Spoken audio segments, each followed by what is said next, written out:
It's that time of year again, getting ready for Purim and all the costumes. And if you're very fancy, you have a theme, and your theme matches your Mishloach Manos. And then you go to Onatz and you get all the blue candies, right? Because your theme has something to do with blue, or all the yellow candies, right? So nowadays, I kind of love that the shuls in our neighborhood collect. So I kind of just like give to all the shuls, and then I'm like, did I fulfill my mitzvah Mishloach Manos like that? So the Rambam teaches us that Mishloach Manos is fulfilled by giving a gift, giving a food item to two friends, right? So we give 2 items to 2 friends, and that's how you fulfill the mitzvah of Mishloach Manos.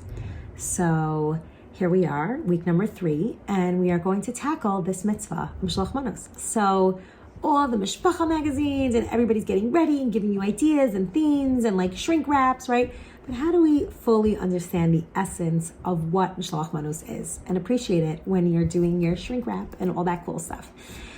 So it's interesting because you would think that when you make your yearly list of Mishloach Manos, you would think like, oh, like, let me be nice and like add all these new people. But the Rambam makes it very clear that you need to send to your friends, people that you are friends with, your regim, right? And not necessarily to new people. You're not bringing Mishloach Manos to like, as a welcoming gift to the neighborhood.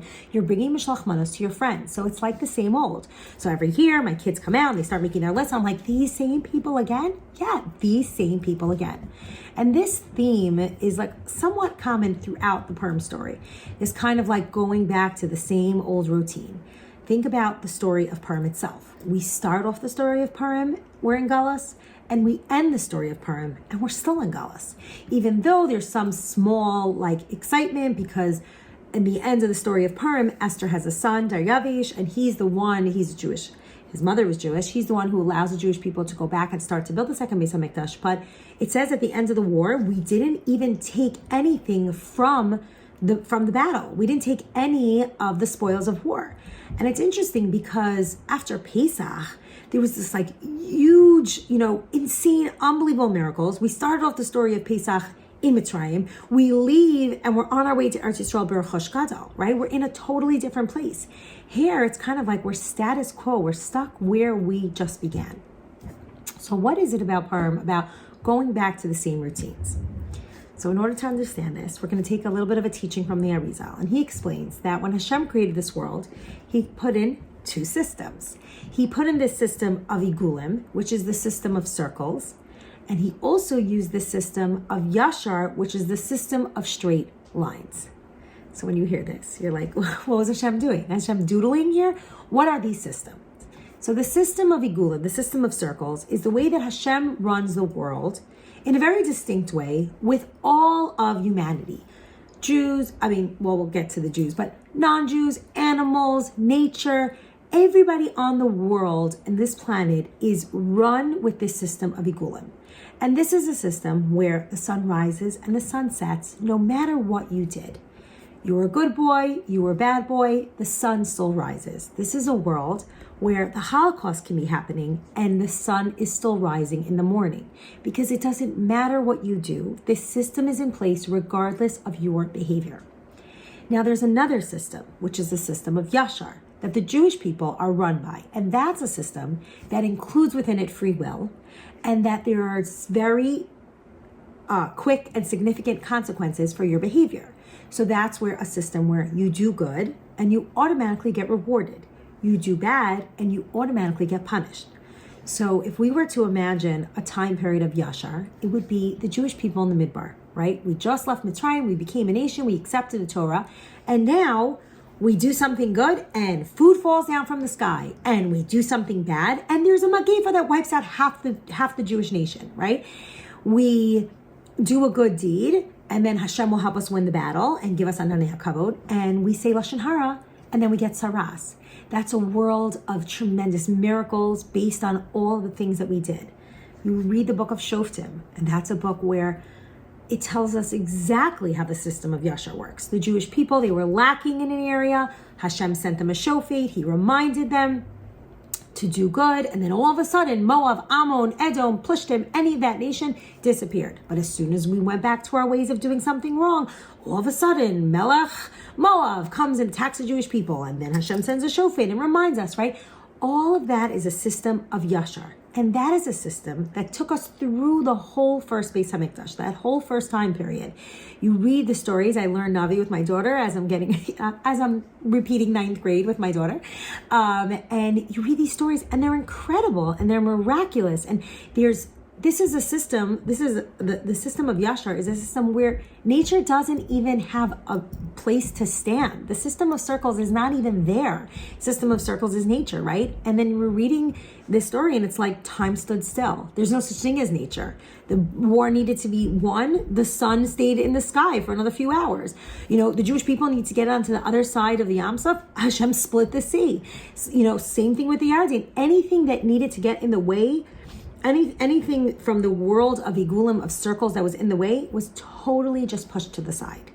Now, what happened was, after the destruction of the Beis HaMikdash, the first one, we lost Nevuah, we lost this ability of prophecy, and Hashem kind of went and retreated and hid himself in the system of circles.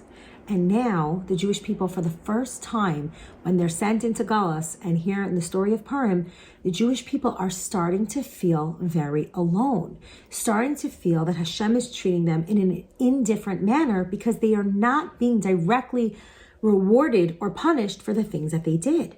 So they went to the Mishnah of Achashverosh and nothing happened.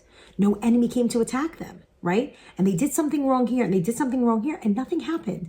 And there was this disheartening feeling that settled into the Jewish people that was very scary.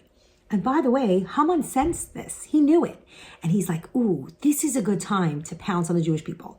Achashverosh, to be honest, was scared. He's like, I don't want to mess with those people. I don't want to kill those people. Look what happened to Paro. Look what happened to all the Mitzrayim. Look what happened to all the Plishtim. Look what happened to the people of Moab.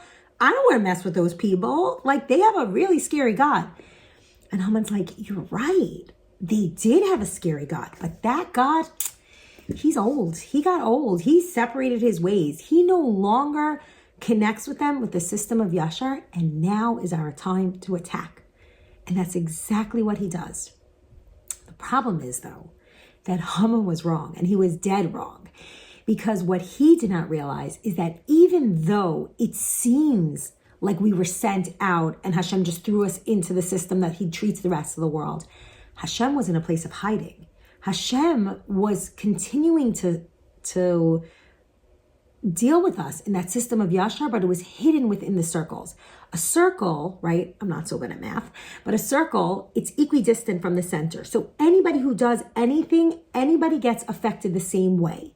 A line, though, is a system where it's direct. It starts from point A and it ends off at point B, right? The y slope, the x-axis, I don't remember that stuff. Y equals mx plus b. But what we do know is that Hashem, even though he was hidden, right? Hashem hid himself in the story. He's not in the story of Purim. What we need to do is we need to sift through the story of Purim, and we need to find Hashem in that same old routine. In that circle is where we need to find him. And what he does is he commands us to do things that make us feel that we're in that same feeling. And he gives us this mitzvah shlach manos, send to your reacha, send to the same old people. Because sometimes you need to reevaluate all the things that are in front of you and recognize the newness in it. You have to find the nuances in the old and realize that it's always being recreated. And we think sometimes, like, why am I friends with this person? Oh, I'm friends with this person because I was always friends with this person. Or this person lives on my block. Or this person is my neighbor. Or this person has the son in my son's class, so we became friends. But what Hashem is telling us is that in that Hester, in that hiddenness, you need to find the newness. You need to recognize that, no, Hashem actually put that person in my way so I can learn something from them. Or I can grow from them. Or I can help them. So it's all of the old becomes new again. Even though the story of Purim starts off in exile and ends off in exile, we're still in Galus. Hashem says, find me. I dare you, find me in that Purim story. And that's the whole idea of Purim, is finding that even though things are going round and round and round, really there's newness to all of it. You think about wine, right? We drink wine on Purim. The longer it sits, the more nuances it has, the more flavor it has, the more special it becomes, right? The more the bottle of wine is more expensive, right? The older the bottle of wine, the more expensive it is because it's sat there and it's been through cycle and cycle and cycle, but you have to find the yashar within the circle. There's a story of Reb Victor Miller where his grandchildren walked in on him once, and he was a little bit older at this point, and he had his head in a bucket of water. And it was a very scary moment, a very dramatic moment for his grandchildren to walk into the room and see him. And they're like, Zadie, what's going on? And they were like shaking him, and they pulled him up from the bucket of water and they said, what are you doing? And he looked at them and he told them, I want to remember what it feels like to breathe. And I want to re-experience that. So I'm sticking my head in this water so I can remember what it's like to not breathe, so I can appreciate breathing.